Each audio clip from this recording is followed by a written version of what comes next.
જોઈએ વિસ્તારથી ને સૌથી પહેલા એક ભીષણ આગના સમાચાર તમારા સુધી પહોંચાડવા છે। અમદાવાદ શહેરમાં આ આગ લાગી છે। ઘી કાંટા વિસ્તાર, ભરચક વિસ્તાર છે। અહીંયા આગળ બજારો છે, દુકાનો છે, કાપડની ખૂબ બધી દુકાનો છે ને એવી જ એક કાપડની દુકાનમાં આગ લાગી છે। પંચભાઈની પોળ પાસે આ કાપડની દુકાનમાં આગ લાગી છે। ફાયરની ટીમ દ્વારા આગ ઉપર કાબુ મેળવી લેવાયો છે। દુકાનમાં કાપડ હતું અને આગ ઝડપથી પ્રસરી હતી। 4 ફાયર ફાઈટર ઘટના સ્થળે પહોંચી ગયા હતા। વધુ માહિતી સાથે કશ્યપ મારી સાથે જોડાયા છે। કશ્યપ, આગ કેવી રીતે લાગી, શું જાણવા મળી રહ્યું છે ને અત્યારે શું પરિસ્થિતિ છે, કેટલું નુકસાન થયું, જાનમાલની કોઈ હાનિ, કોઈ સમાચાર મળી રહ્યા છે? પંચભાઈની પોળ ઘીકાંટા વિસ્તારમાં જે કપડાની દુકાન આવેલી છે ને તેમાં આજે અચાનક જ લગભગ 4 વાગ્યા આસપાસ આગ લાગી હતી।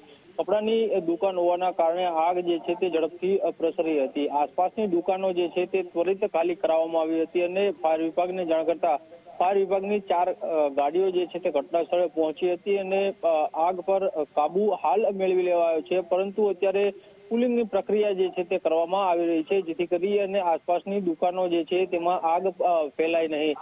મહત્વનું છે કે ખૂબ ગીચ વિસ્તાર છે, ભરચક વિસ્તાર છે અને લોકોની અવરજવર પણ અહીં વધારે હોય છે। સાથે જ સાંકડા રસ્તા છે, જેના કારણે ફાયર વિભાગ છે તેને આગ કાબુમાં મેળવવા માટે થઈને